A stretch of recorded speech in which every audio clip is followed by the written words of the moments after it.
कहानी की शुरुआत में हम एक विशाल और खौफनाक जेल को देखते हैं जिसका नाम द शॉलशैंक रिडेम्पशन है। ये दुनिया की सबसे सुरक्षित मानी जाने वाली जेलों में से एक है जहां हजारों कैदी बंद हैं। इस जेल का इतिहास रहा है कि आज तक यहां से कोई भी कैदी फरार नहीं हो सका है, क्योंकि यहाँ की सिक्योरिटी और दीवारें इतनी ऊंची और सख्त हैं कि परिंदा भी पर नहीं मार सकता। यहाँ कई ऐसे कैदी हैं जिन्होंने अपनी पूरी जवानी और बुढ़ापा इन्हीं चार दीवारों के बीच गुजार दिया, लेकिन उनके मन में कभी भागने का ख्याल तक नहीं आया, क्योंकि उन्हें पता है कि यहाँ से भागने की कोशिश करने वाले की सजा सिर्फ और सिर्फ मौत है। अब हम एक अदालत का दृश्य देखते हैं जहाँ एंडी डुफ्रेन नाम का एक व्यक्ति खड़ा है। एंडी एक बहुत ही सफल और बड़ा बैंकर है, लेकिन आज वह कटघरे में खड़ा है। उस पर आरोप बहुत संगीन है। जज उसे उसकी पत्नी और उसके प्रेमी की बेरहमी से हत्या करने के इल्जाम में दोषी ठहराता है। एंडी बार बार कहता है कि वह बेगुनाह है, उसने यह मर्डर नहीं किए हैं, लेकिन उसके पास अपनी बेगुनाही साबित करने के लिए कोई भी ठोस सबूत नहीं था। सबूत और हालात पूरी तरह से एंडी के खिलाफ थे, जिसके चलते कोर्ट का जज उसे 2 उम्र कैद की सजा सुनाता है और उसे उसी दुनिया की सबसे खौफनाक जेल शॉलशैंक रिडेम्पशन भेज दिया जाता है। एंडी को अन्य नए कैदियों के साथ एक बस में भरकर जेल लाया जाता है। जब यह बस जेल के अंदर दाखिल होती है तो वहाँ मौजूद पुराने कैदी लोहे की जाली के पीछे से चिल्लाते हैं और उनका मजाक उड़ाते हैं। जेल के अंदर मौजूद पुराने कैदी आपस में शर्त लगाते हैं कि आज रात इन नए आने वाले कैदियों में से कौन सा कैदी सबसे पहले रोएगा। इस शर्त के लिए पैसों का नहीं बल्कि सिगरेट की डिब्बियों का दांव लगाया जाता है, जो जेल के अंदर एक करेंसी की तरह काम करती है। पुराने कैदी बाहर लाइन में खड़े डरे सहमे नए कैदियों को घूरते हैं और उनमें से एक एक को चुन लेते हैं कि कौन आज रात टूटेगा। इसी भीड़ में रेड नाम का एक पुराना कैदी भी है, जो इस जेल का एक अहम हिस्सा है। रेड की नजर एंडी पर पड़ती है। एंडी दिखने में बहुत ही शांत, सुलझा हुआ और किसी अमीर घर का लगता है, जिसे देखकर ऐसा महसूस होता है कि उसने जिंदगी में कभी तकलीफ नहीं झेली होगी। रेड को लगता है कि यह नाजुक सा दिखने वाला बैंकर जेल की पहली रात का दबाव नहीं झेल पाएगा, इसलिए रेड एंडी पर दांव लगाता है कि आज रात सबसे पहले यही रोएगा। इसके बाद जेल के गार्ड सभी नए कैदियों को उनके कपड़े उतारने का आदेश देते हैं। उन पर पाउडर छिड़का जाता है और उन्हें कैदियों वाली यूनिफॉर्म पहनाकर अंधेरे सेल में बंद कर दिया जाता है। रात गहरी हो जाती है और जेल में सन्नाटा पसरने लगता है, लेकिन तभी पुराने कैदी नए आने वाले कैदियों पर जोर जोर से चिल्लाने लगते हैं। उनका मकसद सिर्फ नए लोगों को मानसिक रूप से तोड़ना होता है, और वही होता है जिसका सबको इंतजार था। एक मोटा आदमी इस दबाव को नहीं झेल पाता और फूट फूट कर रोने लगता है। वह गिड़गिड़ाता है कि उसे घर जाना है, वह यहाँ नहीं रह सकता। उसकी रोने की आवाज सुनकर वहाँ हेडली नाम का एक क्रूर गार्ड आता है और उसे चुप रहने को कहता है, लेकिन वह कैदी इतना डरा हुआ था कि उसका रोना बंद नहीं होता। यह देखकर हेडली का गुस्सा 7वें आसमान पर पहुंच जाता है। वह सेल का दरवाजा खोलता है और उस कैदी को बाहर निकालकर इतना पीटता है कि वह अधमरा होकर बेहोश हो जाता है। पूरी जेल में सन्नाटा छा जाता है। दूसरी तरफ रेड अपनी शर्त हार जाता है, क्योंकि जिस एंडी पर उसने दांव लगाया था उसने पूरी रात एक शब्द भी नहीं बोला और न ही रोया। रेड को यह देखकर हैरानी होती है और वह समझ जाता है कि एंडी दिखने में भले ही नाजुक हो, लेकिन वह अंदर से बहुत मजबूत है, क्योंकि इतना डराने धमकाने के बावजूद उसने उफ तक नहीं की। अगली सुबह खबर फैलती है कि जिस कैदी को हेडली ने रात में पीटा था उसकी मौत हो गई है। एंडी चुपचाप अपना नाश्ता कर रहा होता है, बिल्कुल अकेला और शांत। रेड अपनी शर्त हार चुका था, इसलिए वह अपने साथी को सिगरेट की डिब्बी दे देता है। उसकी मुलाकात जेल के सबसे बुजुर्ग कैदी ब्रुक्स से होती है, जिसे वहाँ रहते हुए लगभग 50 साल हो चुके हैं। एंडी बहुत समझदारी से ब्रुक्स से जेल के छोटे बड़े नियमों और यहाँ के सिस्टम के बारे में जानकारी लेता है। ब्रुक्स उसे बताता है कि जेल में अगर किसी चीज की जरूरत हो तो रेड ही वह आदमी है जो बाहर से सामान मंगवा सकता है। ये सुनते ही एंडी बिना समय बर्बाद किए रेड के पास पहुंच जाता है। वह रेड से पूछता है कि मैंने सुना है तुम बाहर से कोई भी चीज अंदर मंगवा सकते हो। रेड हामी भरता है, लेकिन साथ ही यह भी साफ कर देता है कि वह ऐसी कोई भी चीज नहीं मंगवाएगा जो जेल से भागने या किसी को नुकसान पहुंचाने के काम आए। तब एंडी रेड से एक बहुत ही अजीब मांग करता है। वह कहता है छोटी हथौड़ी चाहिए। हथौड़ी का नाम सुनते ही रेड सतर्क हो जाता है और पूछता है कि क्या तुम इससे किसी का सिर फोड़ने वाले हो या किसी को मारने का प्लान है। एंडी बहुत ही शांत भाव से जवाब देता है कि नहीं, मेरा यहाँ कोई दुश्मन नहीं है, मुझे बस पत्थरों को तराशने का शौक है। ये सुनकर रेड उसे चेतावनी देता है कि अभी तुम्हारा कोई दुश्मन नहीं है, लेकिन जल्द ही कुछ लोग तुम्हारे दुश्मन बनने वाले हैं। रेड कुछ खतरनाक कैदियों की तरफ इशारा करते हुए एंडी को सावधान करता है, जिन्हें एड सिस्टर्स कहा जाता है। वह बताता है कि इन लोगों की गंदी नजर तुम पर है, इसलिए इनसे बचकर रहना। एंडी रेड की बात सुन लेता है, लेकिन उसके चेहरे पर डर नहीं दिखता। अगले दिन रेड अपने नेटवर्क का इस्तेमाल करके एंडी के लिए वह छोटी हथौड़ी मंगवा देता है। जब रेड उस हथौड़ी को देखता है तो उसे हंसी आ जाती है। रेड मन ही मन सोचता है कि अगर एंडी इस खिलौने जैसी हथौड़ी से सुरंग बनाकर भागने की सोच रहा है तो उसे ऐसा करने में कम से कम 600 साल लग जाएंगे।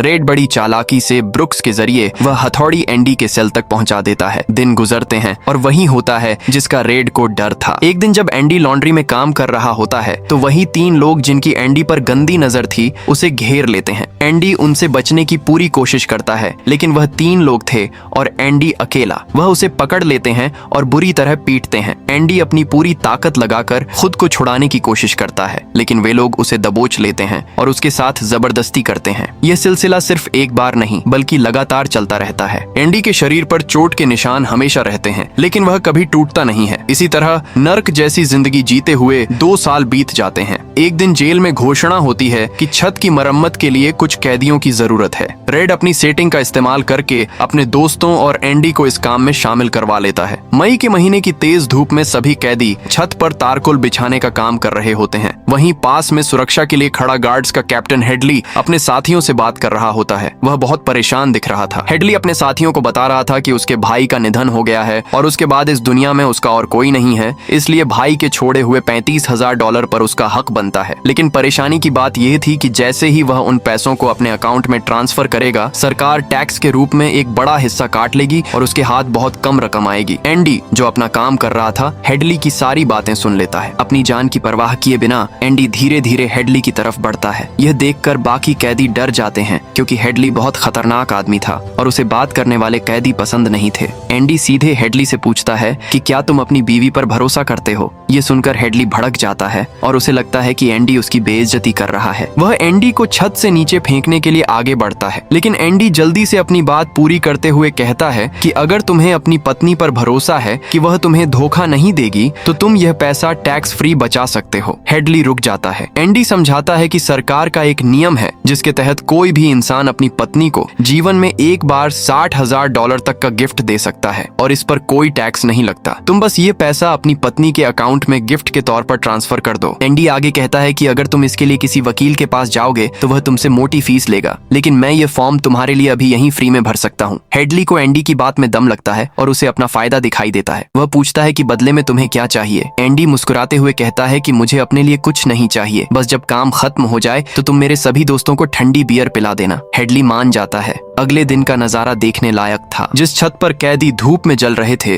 वहाँ वे सब बैठकर ठंडी बियर का मजा ले रहे थे जैसे वे आजाद हों। एंडी ने हेडली का टैक्स बचाने वाला काम कर दिया था। एंडी खुद शराब नहीं पीता था। वह बस एक कोने में बैठकर अपने दोस्तों को बियर पीते हुए देख रहा था और उसके चेहरे पर एक अजीब सी शांति थी। उसके दोस्तों को बहुत खुशी हो रही थी क्योंकि जेल में बियर मिलना नामुमकिन था, लेकिन एंडी की वजह से उन्हें कुछ पल के लिए ही सही आम इंसान जैसा महसूस हुआ। रेड समझ जाता है कि एंडी ने यह सब सिर्फ बियर के लिए नहीं किया था, बल्कि वह उस आजादी के एहसास को महसूस करना चाहता था। एक दिन एंडी अपने काम से फ्री होकर बाहर निकलता है, लेकिन जैसे ही वह एकांत में आता है, वहाँ वही 3 दरिंदे उसका इंतजार कर रहे होते हैं जो पिछले 2 सालों से उसे परेशान कर रहे थे। उनका लीडर बोग्स और उसके साथी एंडी को घेर लेते हैं। वे उसे अपने साथ चलने को कहते हैं, लेकिन इस बार एंडी की आंखों में एक अलग ही चमक थी। वह डरने के बजाय उन्हें साफ मना कर देता है। एंडी के मना करने पर उनका अहंकार छोटिल हो जाता है और वे उस पर टूट पड़ते हैं। एंडी अपनी पूरी जान लगाकर उनका मुकाबला करता है। वह अब और दबना नहीं चाहता था, लेकिन वे 3 थे और एंडी अकेला, जिसके कारण वे उसे बहुत ही बेरहमी से पीटते हैं। इस बार उन्होंने एंडी को इतना मारा कि वह अधमरा हो गया और उसे 1 महीने के लिए अस्पताल में भर्ती होना पड़ा। लेकिन एंडी की ये हिम्मत बेकार नहीं गई। इस घटना ने जेल के कैप्टन हेडली का ध्यान खींच लिया। हेडली को एंडी की जरूरत थी क्योंकि वह उसका टैक्स बचा रहा था, इसलिए हेडली ने बोग्स को सबक सिखाने का फैसला किया। एक दिन जब बोग्स अपने सेल में था, हेडली और उसके गार्ड्स ने उसे इतना पीटा कि वह पूरी जिंदगी के लिए अपाहिज हो गया और उसे दूसरे दूसरे जेल अस्पताल में शिफ्ट कर दिया गया। इसके बाद द सिस्टर्स नाम का वह ग्रुप हमेशा के लिए खत्म हो गया और एंडी को उस नर्क से आजादी मिल गई। जब एंडी 1 महीने बाद अस्पताल से वापस अपने सेल में आता है तो उसे अपने बिस्तर पर एक लंबा रोल किया हुआ कागज मिलता है। ये रेड की तरफ से एंडी के लिए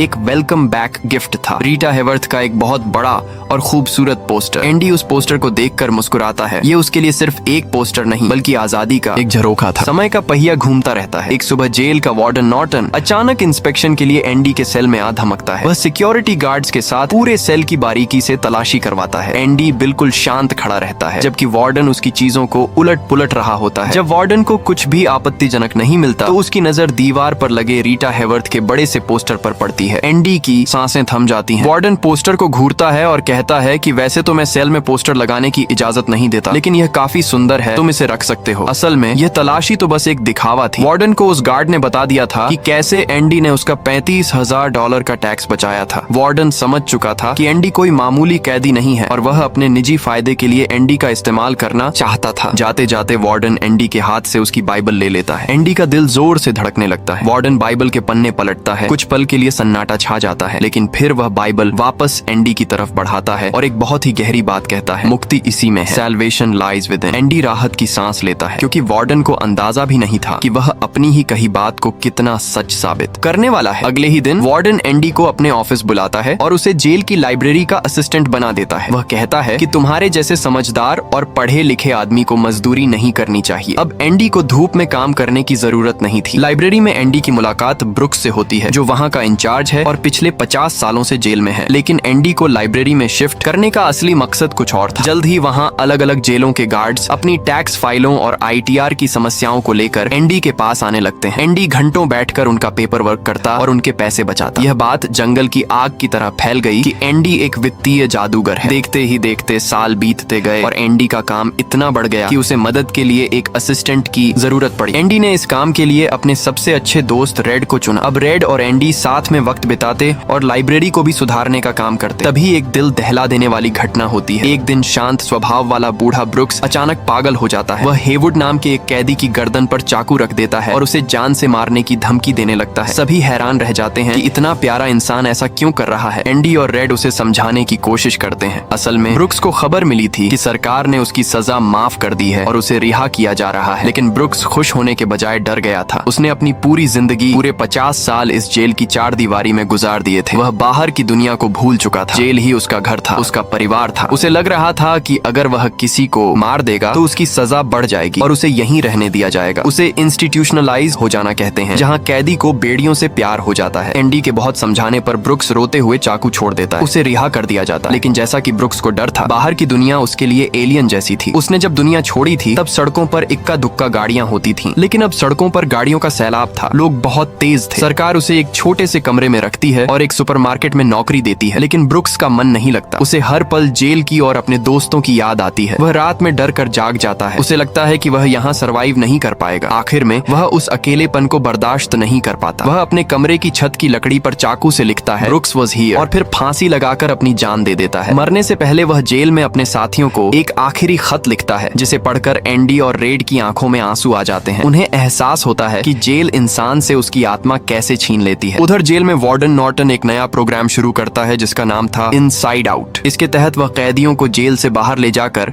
कंस्ट्रक्शन और लेबर का काम करवाता था। बाहर दुनिया को दिखाने के लिए ये समाज सेवा थी कि कैदियों को हुनर सिखाया जा रहा है, लेकिन असलियत में यह एक बहुत बड़ा घोटाला था। वार्डन को इससे बहुत सारे बड़े कॉन्ट्रैक्ट्स मिलते थे क्योंकि कैदियों की मजदूरी बहुत सस्ती थी, या यूं कहें कि मुफ्त थी। बाकी ठेकेदारों को काम मिलना बंद हो गया क्योंकि वे वार्डन के सस्ते रेट्स का मुकाबला नहीं कर सकते थे। कई बार तो दूसरे ठेकेदार वार्डन को रिश्वत देते थे ताकि वह उनके प्रोजेक्ट्स में टांग न अड़ाए। इस तरह वार्डन के पास अवैध तरीके से ब्लैक मनी का अंबार लगने लगा और इस काले धन को सफेद करने की जिम्मेदारी एंडी की थी। एंडी एक बैंकर होने के नाते इस खेल का माहिर खिलाड़ी था। उसने वार्डन के लिए एक ऐसा जाली इंसान तैयार किया जिसका नाम था रैंडल स्टीफंस। यह आदमी असल दुनिया में था ही नहीं। एंडी ने फर्जी दस्तावेजों के जरिए रैंडल स्टीफंस का जन्म प्रमाण पत्र, लाइसेंस और बैंक अकाउंट सब तैयार कर दिया। वार्डन का सारा काला पैसा इसी रैंडल स्टीफंस के नाम पर जमा होता था। एंडी रेड को समझाता है कि अगर कभी पुलिस को पता भी चला तो वे एक ऐसे आदमी को ढूंढते रह जाएंगे जो हवा में है और वार्डन का बाल भी बांका नहीं होगा। वार्डन इस बात से बहुत खुश था और एंडी अब उसका सबसे खास आदमी बन चुका था। सालों गुजरते गए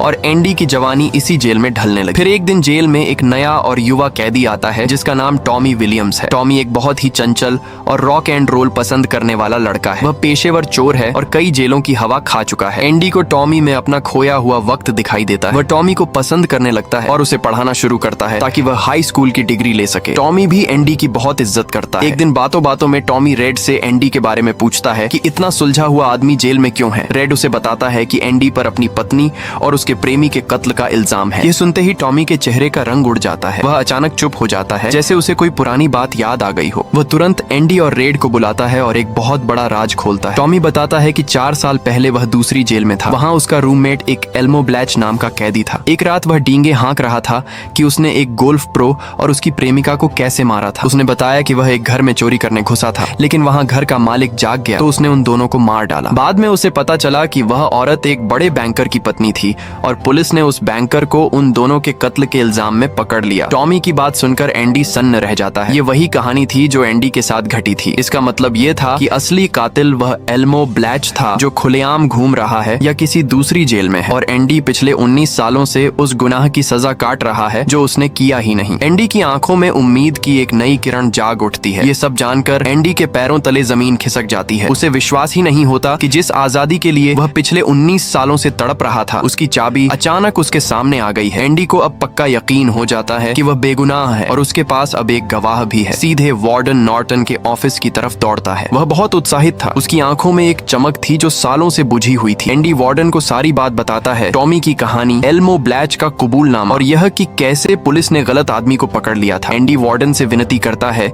कि उसे एक बार उस दूसरी जेल में फोन करने दिया जाए या कोर्ट में अपील करने का मौका दिया जाए ताकि वह अपनी बेगुनाही साबित कर सके। लेकिन यहाँ एक बहुत बड़ा झटका लगता है। वार्डन नॉर्टन, जो एंडी की बात को बहुत ध्यान से सुन रहा था, अचानक चेहरे के भाव बदल लेता है। वह एंडी की मदद करने के बजाय उसे हतोत्साहित करना शुरू कर देता है। वार्डन कहता है कि यह सब एक मनगढ़ंत कहानी है। वह तर्क देता है कि एक चोर की बात पर कोर्ट क्यों भरोसा करेगा। हो सकता है कि टॉमी झूठ बोल रहा हो ताकि एंडी उसे अच्छी तरह पढ़ाए या उसे कोई फायदा मिले। एंडी हैरान रह जाता है। वह वार्डन को समझाने की कोशिश करता है कि टॉमी झूठ नहीं बोल रहा, यह सच है, लेकिन वार्डन सुनने को तैयार नहीं था। अब सवाल यह उठता है कि आखिर वार्डन एक बेगुनाह आदमी को रिहा क्यों नहीं करना चाहता था। इसके पीछे एक बहुत बड़ा और स्वार्थी कारण था। एंडी पिछले कई सालों से वार्डन के काले धन को सफेद कर रहा था। एंडी के पास वार्डन की सारी वित्तीय जानकारी थी, उसके सारे राज, उसके सारे फर्जी अकाउंट्स और रैंडल स्टीफन्स नाम के उस फर्जी आदमी की पहचान, सब कुछ एंडी के दिमाग में था। वार्डन जानता था कि अगर एंडी जेल से बाहर चला गया तो उसका सोने का अंडा देने वाली मुर्गी हाथ से निकल जाएगी, और उससे भी बड़ा डर यह था कि अगर एंडी बाहर गया और उसने कभी मुंह खोल दिया तो वार्डन की पूरी जिंदगी जेल में बीतेगी। इसलिए वार्डन किसी भी कीमत पर एंडी को जाने नहीं दे सकता था। जब एंडी देखता है कि वार्डन उसकी बात नहीं मान रहा तो वह अपना आपा खो बैठता है। वह हताशा में वार्डन को कहता है कि वह अब उसके लिए मनी लॉन्ड्रिंग का काम नहीं करेगा, वह उसके काले धंधे में और साथ नहीं देगा। ये सुनते ही वार्डन का असली शैतानी चेहरा सामने आ जाता है। उसे अपनी सत्ता को चुनौती देना बर्दाश्त नहीं होता। वह तुरंत गार्ड्स को बुलाता है और एंडी को सजा के तौर पर दी होल काल कोठरी में डालने का आदेश देता है। ये जेल की सबसे भयानक सजा थी, जहां कैदी को एक अंधेरे तंग कमरे में बिल्कुल अकेले रखा जाता है, जहां रोशनी की एक किरण भी नहीं पहुंचती। एंडी को वहां 1 महीने के लिए बंद कर दिया जाता है, सिर्फ रोटी और पानी पर। एंडी के काल कोठरी में जाने के बाद वार्डन नॉर्टन एक बहुत ही क्रूर योजना बनाता है। उसे डर था कि जब तक टॉमी जिंदा है एंडी के पास उम्मीद बाकी रहेगी और वह सच बाहर आ सकता है। इसलिए एक रात वार्डन टॉमी को जेल के प्रांगण में बुलाता है। टॉमी को लगता है कि शायद उसकी गवाही के बारे में बात होने वाली है। वार्डन बहुत ही प्यार से टॉमी से बात करता है, उसे सिगरेट ऑफर करता है और पूछता है कि क्या वह सच में कोर्ट में जाकर गवाही देने को तैयार है कि एंडी बेगुनाह है। टॉमी, जो एक नेकदिल इंसान बन चुका था, विश्वास के साथ हाँ कहता है। वह कहता है कि वह एंडी के लिए सच बोलने को तैयार है। जैसे ही टॉमी हाँ बोलता है, वार्डन सिगरेट फेंकते हुए ऊपर टॉवर पर खड़े कैप्टन हेडली को इशारा कर देता है। अगले ही पल एक गोली चलती है और टॉमी वहीं ढेर हो जाता है। हेडली ने टॉमी को गोली मार दी थी। ये एक नृशंस हत्या थी। वार्डन ने इसे एक एक्सीडेंट का रूप दे दिया। उसने यह कहानी बनाई कि टॉमी जेल से भागने की कोशिश कर रहा था, इसलिए गार्ड्स को उसे गोली मारनी पड़ी। इस तरह वार्डन ने एंडी की बेगुनाही के एकमात्र सबूत और गवाह को हमेशा के लिए मिटा दिया। अगले दिन वार्डन काल कोठरी में एंडी के पास जाता है और उसे बताता है कि टॉमी मारा गया क्योंकि उसने भागने की कोशिश की थी। एंडी तुरंत समझ जाता है कि क्या हुआ है। उसका दिल टूट जाता है, लेकिन वार्डन यही नहीं रुकता। वह एंडी को बहुत ही डरावनी धमकी देता है। वह कहता है कि अगर एंडी ने उसका काला पैसा सफेद करना बंद किया या उसके खिलाफ जाने की कोशिश की तो वह एंडी की जिंदगी नर्क बना देगा। वह धमकी देता है कि वह एंडी की लाइब्रेरी जला देगा, उसका सारा प्रोटेक्शन हटा देगा और उसे सामान्य खूंखार कैदियों के बीच डाल देगा जहां द सिस्टर्स जैसे लोग उसका इंतजार कर रहे हैं। एंडी के पास कोई रास्ता नहीं बचता। 1 महीने और कालकोठरी में रहने के बाद उसे वापस अपने सेल में भेज दिया जाता है। जब एंडी कालकोठरी से बाहर आता है तो वह पूरी तरह बदल चुका था। वह एंडी जो हमेशा उम्मीद से भरा रहता था, अब उसकी आंखों में एक अजीब सा सन्नाटा था। उसके दोस्तों को, खास तौर पर रेड को यह देखकर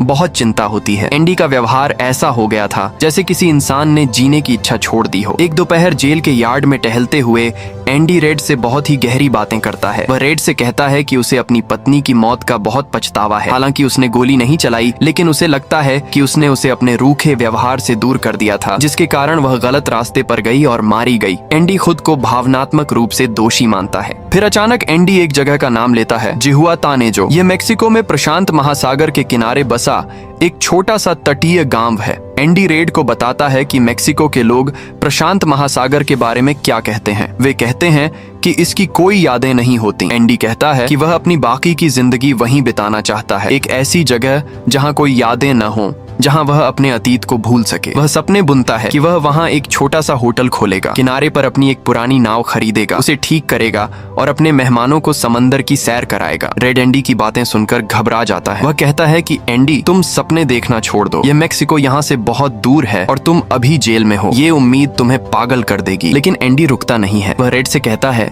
मुझे वहाँ मेरी मदद के लिए एक आदमी की जरूरत पड़ेगी जो चीजों का जुगाड़ कर सके। उसका इशारा रेड की तरफ था। रेड उदास होकर कहता है कि मुझे नहीं लगता मैं कभी बाहर निकल पाऊंगा, और अगर निकला भी तो मैं वहाँ काम का नहीं रहूंगा। जाते जाते एंडी रेड से एक वादा लेता है। यह एक बहुत ही महत्वपूर्ण पल है। एंडी रेड से कहता है, रेड, अगर तुम कभी भी यहाँ से बाहर निकलो तो मेरे लिए एक काम करना। बक्सटन नाम की एक जगह है, वहाँ एक बड़ा सा घास का मैदान है। उस मैदान के एक कोने में एक पुराना पत्थर का बाड़ा है और वहाँ एक बहुत ही अलग सा पेड़ है, एक ओक का पेड़। उसी बाड़े की दीवार के आधार में तुम्हें एक काला पत्थर दिखाई देगा, एक ज्वालामुखी का कांच जैसा पत्थर जो वहाँ के बाकी पत्थरों से बिल्कुल अलग है। उस पत्थर के नीचे मैंने कुछ छिपा कर रखा है। क्या तुम वादा करते हो कि तुम वहाँ जाकर देखोगे कि वह क्या है? रेड को कुछ समझ नहीं आता कि एंडी क्या कह रहा है, लेकिन एंडी की हालत देखकर वह उसे दिलासा देने के लिए वादा कर देता है कि वह जरूर जाएगा। एंडी मुस्कुराता है और वहाँ से जाने लगता है। जाते हुए वह एक बहुत ही प्रसिद्ध लाइन बोलता है, या तो जीने में लग जाओ या फिर मरने में लग जाओ। उस शाम एंडी का व्यवहार और भी ज्यादा चिंताजनक हो जाता है। रेड को अपने दोस्तों से पता चलता है कि एंडी ने हेवुड से 6 फुट लंबी रस्सी मांगी थी। रेड का दिल जोर जोर से धड़कने लगता है। उसे डर है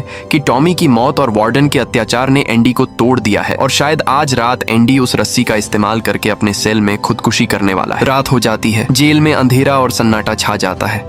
हम देखते हैं कि एंडी अपने सेल में बैठा है। उसके हाथ में वह रस्सी है। वह उसे गौर से देख रहा है। रेड अपनी सेल में लेटा हुआ है, लेकिन उसे नींद नहीं आ रही। उसकी आंखों के सामने सिर्फ एंडी का चेहरा है और उसे एक अनहोनी का डर सता रहा है। वह मन ही मन प्रार्थना करता है कि एंडी कुछ गलत न कर बैठे। उधर एंडी बहुत ही शांत तरीके से अपने काम में लगा है। वह वार्डन के जूते पॉलिश करता है, उसके सूट को साफ करता है जैसा कि उसे आदेश दिया गया था। लेकिन उसकी आंखों में एक दृढ़ निश्चय है जो किसी ने पहले नहीं देखा था। तूफानी रात है, बादल गरज रहे हैं और बिजली चमक रही है जो माहौल को और भी तनावपूर्ण बना रही है। उस रात जेल की वो 4 दीवारी जो सालों से शांत थी, एक बहुत बड़े रहस्य की गवाह बनने वाली थी, जिसके बारे में रेड या वार्डन को सपने में भी अंदाजा नहीं था। अगली सुबह जेल में रोज की तरह गिनती शुरू होती है। सभी कैदी अपनी अपनी कोठरी से बाहर आकर लाइन में खड़े हो जाते हैं, लेकिन एंडी की कोठरी का दरवाजा नहीं खुलता और न ही वह बाहर आता है। गार्ड्स को लगता है कि शायद वह बीमार है या सो रहा है। जब गार्ड उसकी कोठरी के पास जाकर चिल्लाते हैं, तब भी अंदर से कोई जवाब नहीं आता। गुस्से में गार्ड दरवाजा खोलता है और अंदर घुसता है, लेकिन अंदर का नजारा देखकर उसके होश उड़ जाते हैं। एंडी की कोठरी पूरी तरह से खाली थी, वहाँ कोई नहीं था। यह खबर आग की तरह पूरी जेल में फैल जाती है और तुरंत जेल का सायरन बजने लगता है, जिसका मतलब था कि कोई कैदी भाग गया है। लेकिन सवाल यह था कि बंद कोठरी से कोई हवा बनकर कैसे उड़ सकता है। वार्डन नॉर्टन गुस्से में तिलमिलाता हुआ एंडी की कोठरी में पहुंचता है। उसे अपनी आंखों पर विश्वास नहीं होता। वह गुस्से में रेड को वहां बुलवाता है, क्योंकि रेड एंडी का सबसे करीबी दोस्त था। वार्डन रेड पर चिल्लाता है और पूछता है कि एंडी कहाँ गायब हो गया। क्या वह कोई जादूगर था? रेड भी हैरान था, उसे सच में कुछ नहीं पता था। वार्डन का गुस्सा 7वें आसमान पर था। वह कोठरी में इधर उधर चीजें फेंकने लगता है। वह एंडी द्वारा तराशे गए पत्थरों को उठाकर दीवार पर दे मारता है। इसी गुस्से में वह अपनी टेबल पर रखे एक पत्थर को उठाता है और उसे सामने दीवार पर लगे उस बड़े से पोस्टर पर दे मारता है। और यहीं पर वह चमत्कार सामने आता है जिसने सबके रोंगटे खड़े कर दिए। वह पत्थर पोस्टर से टकरा कर नीचे नहीं गिरता, बल्कि पोस्टर को फाड़ते हुए उसके आर पार चला जाता है और एक खाली जगह में गिरने की आवाज आती है। पूरे कमरे में सन्नाटा छा जाता है। वार्डन धीरे धीरे आगे बढ़ता है और अपनी उंगली से उस पोस्टर को फाड़ता है। पोस्टर के पीछे दीवार नहीं थी, बल्कि एक बहुत गहरी और लंबी सुरंग थी। यह देखकर सबकी आंखें फटी की फटी रह जाती हैं। ये वही दीवार थी जिसे दुनिया की सबसे मजबूत कंक्रीट से बनाया गया था। एंडी ने नामुमकिन को मुमकिन कर दिखाया था। अब कहानी हमें फ्लैशबैक में ले जाती है और दिखाती है कि एंडी ने यह सब कैसे किया। यह कोई एक रात का काम नहीं, बल्कि यह 19 सालों की अटूट मेहनत और सब्र का नतीजा था। याद है वह छोटी सी हथौड़ी जो एंडी ने जेल में आते ही रेड से मंगवाई थी? रेड ने कहा था कि इससे सुरंग खोदने में 600 साल लग जाएंगे, लेकिन एंडी ने इसे 19 साल में कर दिखाया। एंडी हर रात उस छोटी सी हथौड़ी से दीवार को थोड़ा थोड़ा कुरेदता था। दीवार से जो धूल और मिट्टी निकलती थी उसे वह अपनी जेबों में भर लेता था और अगले दिन यार्ड में टहलते हुए चुपके से अपनी पैंट की मोहरी से नीचे गिरा देता था। और उस सुरंग को छिपाने के लिए उसने रेड से वह बड़े पोस्टर्स मंगवाए थे। किसी को शक ही नहीं हुआ कि रीटा हैवर्थ या मर्लिन मुनरो के उस सुंदर पोस्टर के पीछे आजादी का रास्ता बन रहा है। पिछली रात जब रेड को लग रहा था कि एंडी खुदकुशी करने वाला है, असल में एंडी अपनी आजादी की तैयारी कर रहा था। जिस रस्सी को रेड फांसी का फंदा समझ रहा था, एंडी ने उसका इस्तेमाल अपने वाटरप्रूफ बैग को अपने पैर से बांधने के लिए किया था, जिसमें वार्डन के काले धंधे के सारे सबूत और एंडी के नए कपड़े थे। रात में जब तूफान आया और बिजली कड़ाक रही थी, एंडी ने उस मौसम का पूरा फायदा उठाया। वह अपनी सुरंग से रेंगता हुआ जेल की दीवारों के बीच पहुंचा। वहां नीचे एक बड़ा सीवेज पाइप था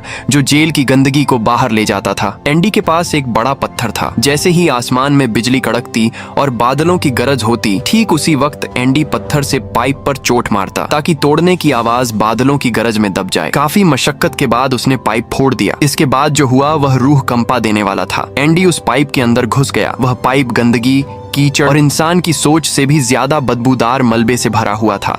एंडी को उस तंग पाइप में लगभग 500 गज यानी करीब 5 फुटबॉल मैदानों के बराबर रेंगना पड़ा। उसका दम घुट रहा था, लेकिन आजादी की भूख उसे आगे बढ़ाती रही। आखिरकार वह पाइप के दूसरे छोर से बाहर नाले में गिरता है। वह बाहर आता है, बारिश के पानी में खुद को साफ करता है और आसमान की तरफ हाथ उठाकर आजादी की सांस लेता है। वह सीन सिनेमा के इतिहास का सबसे यादगार पल बन जाता है। अगली सुबह जब जेल में सायरन बज रहा था, एंडी जेल से मीलों दूर एक बैंक में सूट बूट पहनकर खड़ा था। लेकिन वह एंडी डुफ्रेन नहीं, बल्कि रैंडल स्टीफन्स बनकर गया था। याद है वह फर्जी आदमी जो एंडी ने वार्डन के काले धन को छिपाने के लिए बनाया था? एंडी के पास उस फर्जी आदमी के सारे असली आईडी प्रूफ थे। वह एक के बाद एक कई बैंकों में जाता है और वार्डन का जमा किया हुआ सारा काला पैसा करीब $3,70,000 निकाल लेता है। जाते जाते वह बैंक मैनेजर से एक पैकेट पोस्ट करने के लिए कहता है। इस पैकेट में वार्डन के भ्रष्टाचार, खून और मनी लॉन्ड्रिंग के सारे सबूत थे, जिसे उसने सीधे समाचार पत्रों को भेज दिया। इसके बाद जो हुआ वह वार्डन के लिए किसी बुरे सपने से कम नहीं था। पुलिस की गाड़ियां हूटर बजाती हुई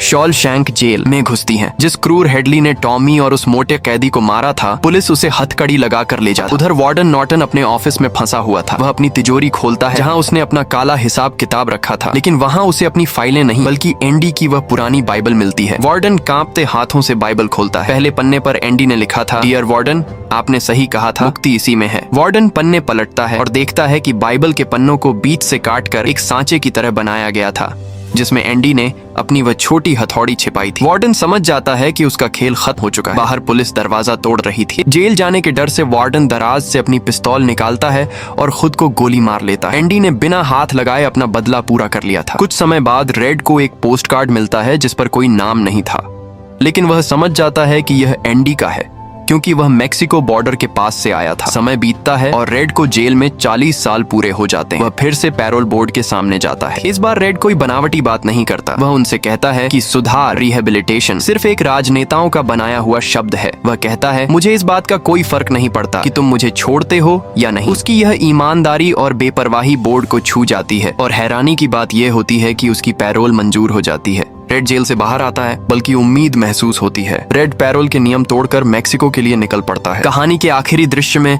हम एक सुनहरे समुद्र तट को देखते हैं। नीला पानी और सुनहरी रेत। वहाँ एक पुरानी नाव पर एक आदमी काम कर रहा है। वह एंडी है। रेड दूर से चलकर आता है। एंडी सिर उठाता है और रेड को देखता है। दोनों दोस्तों के चेहरों पर एक सुकून भरी मुस्कान आती है। वे दौड़कर एक दूसरे को गले लगा लेते हैं। ये सिर्फ दो दोस्तों का मिलन नहीं था, बल्कि अंधेरे पर उम्मीद की जीत। कैमरा धीरे धीरे ऊपर उठता है और प्रशांत महासागर की लहरों के साथ यह महाकाव्य कहानी समाप्त होती है।